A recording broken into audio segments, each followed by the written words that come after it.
Declan Ostroff had judged 11 national competitions, and never once felt the room go quiet around him. The way it did the morning a 9-year-old girl walked through the service entrance of the Rogers Center, carrying a canvas almost as tall as she was, both arms wrapped around it, chin tucked over the top edge, because it was clear to anyone watching that she had no one to carry it for her. He noticed her from across the registration hall. Most of the other contestants had arrived with parents, a father adjusting a frame, a mother consulting a laminated checklist, the usual careful choreography of ambition and love. But this girl moved alone, navigating between adults 3 times her height, her sneakers squeaking on the polished concrete floor, her face set with the particular stubbornness of someone who has decided the weight does not count. Declan looked back down at his coffee. He was not supposed to see the contestants before the judging began. That was in the rules. But he had arrived early because the hotel room had been too quiet and the bed too large. The way hotel rooms always were when he was thinking about things he preferred not to think about. The volunteer at the registration table bent toward the girl, said something Declan couldn't hear. The girl set the canvas carefully against the table's edge, pulled a folded paper from her jacket pocket and handed it over. She looked like she had rehearsed the gesture many times. Declan turned away. He went to find more coffee. He had agreed to judge Canada Creates because his publicist said it would be good for his image. He was 44 years old and had designed 6 of the most photographed buildings in British Columbia, 2 in Ontario, and 1 in Montreal that architectural journals compared to breathing. He did not need image rehabilitation, but his publicist said that being seen to care about young Canadian artists would soften what she called, with great delicacy, his edges. Declan knew his edges. He had cultivated them deliberately over the years, the way you cultivate a garden you'd rather not enter. The competition was held over 2 days in Toronto.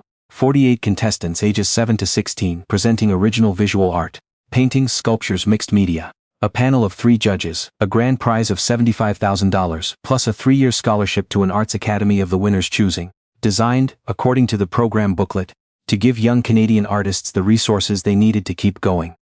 He had read the booklet in the car on the way from the airport.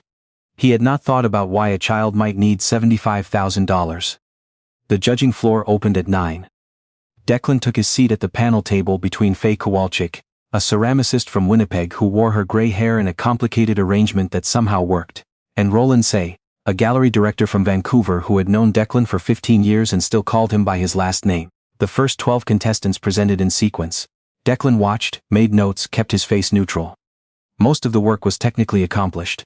Some of it was genuinely moving. A 16-year-old from Yellowknife had made a series of carvings from salvaged spruce that made the room go still. A boy from Laval had painted something in ochre and indigo that Declan could not stop looking at even after his turn was over. Then contestant number 31 was announced. Piper Arsenault, age Moncton, New Brunswick. She walked out carrying the same canvas. Up close, she was smaller than she had seen from across the hall. Brown hair in a braid that had started the morning neat and was losing the argument. A navy blue dress with a small white collar that looked like it belonged to someone who had worn it to church, and then decided to enter a national arts competition on the same day. Her socks did not match. The left one had a small whale on it. Declan noticed this because he was trying to look anywhere except her face. She set the canvas on the easel. She turned to the panel. "My name is Piper Arsenault," she said. Her voice was steady in the way that voices are steady when someone has practiced very hard to make them that way. "I'm 9, I'm from Moncton." A pause. "My mom is sick." The room, which had been holding a polite silence, held it differently now. "She has leukemia. She needs a treatment that our provincial coverage doesn't pay for. It costs a lot." Piper said the words with the flat precision of someone who had learned them from a pamphlet and repeated them until they stopped meaning anything and started meaning everything again. "If I win, the money goes to her treatment. I just wanted to say that first, before you see the painting." She stepped aside. Declan looked at the canvas. He did not understand for the first 3 seconds what he was seeing. Then he did, and something inside him simply stopped. It was a watercolor. Large format, maybe 60 by 80 centimeters, a woman's hands painted from above curved around a white ceramic mug. Morning light, the particular flat gray gold light of a maritime winter morning, falling across the knuckles, pooling in the hollow between the thumb and forefinger. Every ordinary thing in the painting was edged with a soft aureole of warmth, as if the light itself had decided these hands were worth remembering. The technique was specific. He had seen it once before in his life. He had seen it on a canvas that hung in the hallway of an apartment in Fredericton, painted by a 26-year-old woman named Rosalie Arsenault, the winter before everything fell apart, the winter before he left. He kept his face still. He had learned over many years and many rooms how to keep his face still. Faye was leaning forward. Roland was writing something in his notebook. The volunteer standing by the wall was looking at the floor. Piper stood beside her painting with her hands clasped in front of her, watching the panel, trying to read something in three adult faces that were carefully giving her nothing. Declan looked at her, really looked, the shape of her nose, the way her chin came forward slightly when she was waiting, the angle of her collarbones visible above the white collar. He had photographs, somewhere in a box he had moved across the country and never opened, of a woman with that same chin, that same quality of stillness when she was deciding whether to trust something. 9 years old, he did the arithmetic before he could stop himself. 9 years ago he had been in Fredericton. He had been in love with a woman who painted golden light around ordinary things, and sang to herself while she made coffee, and who had told him, 3 weeks before he accepted a commission in London that would change his career, that she was pregnant. He had said he needed time to think. He had not come back. He told himself in the years after, that he had tried to reach her, that she had stopped returning his calls. That people made choices and those choices belonged to both of them. He had built an architecture of justification around what he had done. And he had lived inside it for 9 years. And he had never once let himself wonder what had happened to the child. He had not let himself wonder because wondering would have meant knowing. And knowing would have meant this.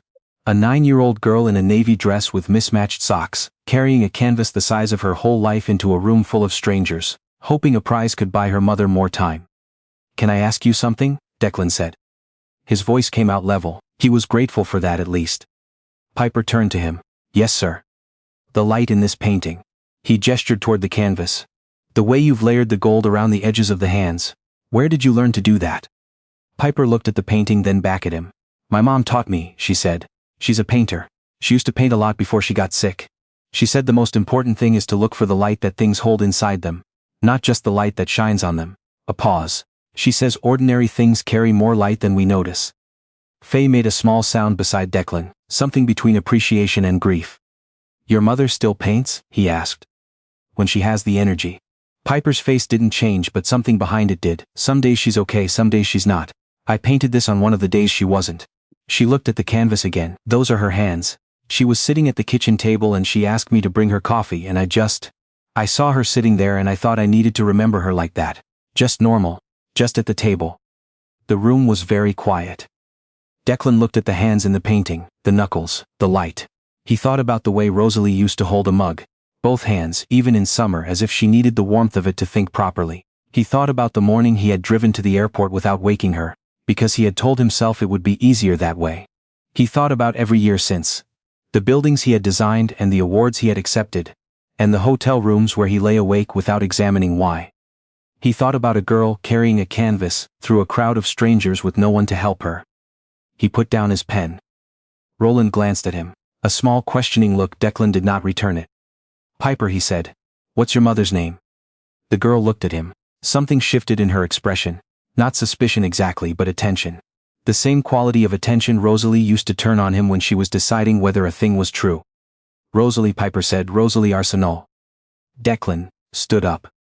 He was aware of Roland's head turning, of Faye setting down her pen, of the volunteer by the wall straightening, of the dozen other people in the room, other contestants' families waiting in the side gallery, competition staff with clipboards, a photographer from the Arts Council newsletter, all of them suddenly aware that something was happening that was not on the program. He walked around the judges' table. He walked to the easel. He stood in front of the painting for a moment, looking at the hands, Rosalie's hands, the mug, the light that ordinary things carry inside them. Then he looked at Piper.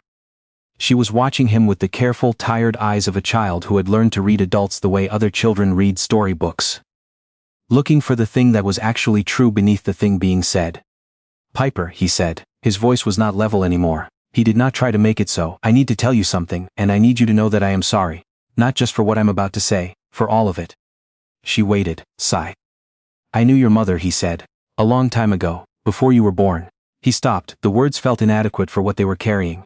He made himself continue. "I left when she told me she was pregnant. I told myself I would come back, and then I didn't, and I have spent 9 years not allowing myself to understand what that meant for her.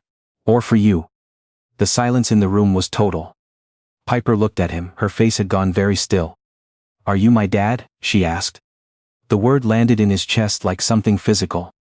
"I think I might be," he said. "Yes." For a long moment, Piper said nothing. She looked at the painting of her mother's hands. She looked back at him. Her chin was doing that thing. Coming forward slightly, the way Rosalie's did when she was deciding whether to trust something. My mom never said you were a bad person, Piper said finally. Her voice was careful and precise. She said you were scared and that scared people sometimes make the biggest mistakes of their lives. A pause that felt much longer than it was. She said she didn't hate you. Declan's eyes filled. He did not look away. She's sick, Piper continued. She needs a transplant. The treatment is $80,000 and we've been trying to get it for 8 months. She looked at him with the directness of someone who has stopped being able to afford indirectness. I came here because I didn't know what else to do. He looked at this girl, his daughter, standing in front of him in her mismatched socks, having carried a canvas across a building and a story across 9 years of his absence, and understood fully and without the buffer of self-justification, exactly what he had done. I'm going to help, he said. I'm going to call today, whatever she needs. He added, though he was already aware it would complicate nothing that mattered. You don't have to win the competition for that to happen. I'm going to help because I should have been there from the beginning. Because that's what I should have done. Piper studied him for another moment with those careful Rosalie eyes. Okay, she said, just that, as if she had already spent her fear on bigger things and had none left for this. He stepped outside during the break and called the number. Piper gave him from a small notebook she kept in her jacket pocket, the pages soft at the edges from handling. Rosalie answered on the 4th ring. He recognized her voice immediately. It was quieter than he remembered, thinner, the way everything gets when the body is fighting something it didn't choose, but it was still hers. It's Declan, he said. A silence. I know, she said. Piper texted me. He stood in the corridor outside the judging hall with his hand against the cool concrete wall and his eyes closed, and he said the thing he should have said 9 years ago. I'm sorry, I'm not asking you to accept that right now. I'm not asking for anything except to help with your treatment, whatever it costs. Today, if you'll let me. Another silence. Longer. She told you, Rosalie said, not a question. She came here to win $75,000 to pay for it herself. He heard Rosalie breathe, just breathe. She told me she was entering an art competition. Rosalie said quietly. I didn't know she knew how much. A pause. She's been selling her paintings at the market on Saturdays, all winter. Her voice broke and steadied again. I didn't know how much she understood. Children know more than we think, Declan said. Yes, Rosalie said, they do. The $75,000 from Canada Creates went to Piper. The panel had agreed unanimously, though Declan recused himself from the formal vote. What the program booklet did not mention, and what no press release ever described, was that Declan Ostroff transferred an additional amount to Rosalie's medical account 4 hours after the competition ended, enough to cover the transplant in full, and the follow-up costs beyond. He did not do it to be forgiven. He did it because it was the first right thing he had done in 9 years, and he intended to keep going. The transplant happened in March at the QEI Health Sciences Center in Halifax. Rosalie was in hospital for 3 weeks. Declan flew out twice. Once when the procedure happened, because Piper asked him to come, and once 6 days later when Rosalie's fever spiked and the doctors wanted to be cautious, and Piper sat in the family waiting room alone for 6 hours until he could get on a plane. He sat beside her in the waiting room, and neither of them talked much. She had brought a sketchbook. She drew the chairs, the window, the vending machine down the hall. She drew his hands resting on the armrest between them without asking permission, and showed him when she was done. He looked at the sketch, his hands, rendered in the same golden light technique her mother had taught her, and did not trust himself to speak. You hold them the same way she does, Piper said, when you're waiting. Both hands flat on something, like you're trying to keep it still. He had not known that about himself. She's going to be okay, Piper said. She said it with the particular certainty of someone who has made a decision about it. She was right. Rosalie's fever broke the following morning. 2 weeks later she walked out of the hospital in a coat Piper had borrowed from a neighbor because Rosalie's own hung off her shoulders now. Piper walked beside her with one hand in her mother's arm, steady and careful, the way Rosalie must once have walked beside Piper in the dark. Declan stood near the entrance. He had not been sure whether he should be there. He had come anyway. Rosalie saw him. She stopped. They looked at each other across the hospital foyer, across 9 years of choices and silence, and all the ordinary mornings he had not been present for. And Rosalie's face did not harden the way he might have deserved. You came, she said. Yes, he said. Piper looked between them with those careful eyes, and said nothing, and let the moment be whatever it was going to be. It was not a simple thing after that. It was not supposed to be. Trust, Rosalie had told him once. Years ago, about something else entirely, is not something you declare. It's something you show up for over and over until the other person believes it's real. He had not understood it then. He understood it now. He came back to Moncton in April and in May. He called every Sunday, and sometimes Piper answered and told him about school, about the painting she was working on, about the crow that had taken up residence on their fire escape, and that she had named with complete seriousness Maurice. Sometimes Rosalie answered, and they talked about ordinary things, the weather, a book she was reading, a building in Montreal he was designing that she said, from the description, sounded like it was trying too hard. Buildings shouldn't try too hard, she said. I'm learning that, he said. The painting Piper had carried into Canada Creates now hung in the children's oncology waiting room at the QEII, because Piper had asked if she could donate it and the hospital had said yes. It hung between two windows, where the morning light, when it came through, caught the golden edges of Rosalie's hands and made them glow. Piper had signed it in the bottom corner in small, careful letters, for the people who carry things. Declan saw it for the first time on a Tuesday in June, when Rosalie had a follow-up appointment and Piper led him to it without explaining. He stood in front of it for a long time. Children in the waiting room moved around him. A boy with a coloring book looked up at the painting, then at Declan, then back at his coloring book. She says the most important thing, Piper said beside him, is to look for the light that things hold inside them. Declan put his hand briefly on her shoulder. She didn't pull away. I know, he said, she taught me that too, I just forgot for a while. Piper looked at the painting, then she looked at him, still with that particular care, that economy of trust given only in the amounts he had earned. Don't forget again, she said. He didn't.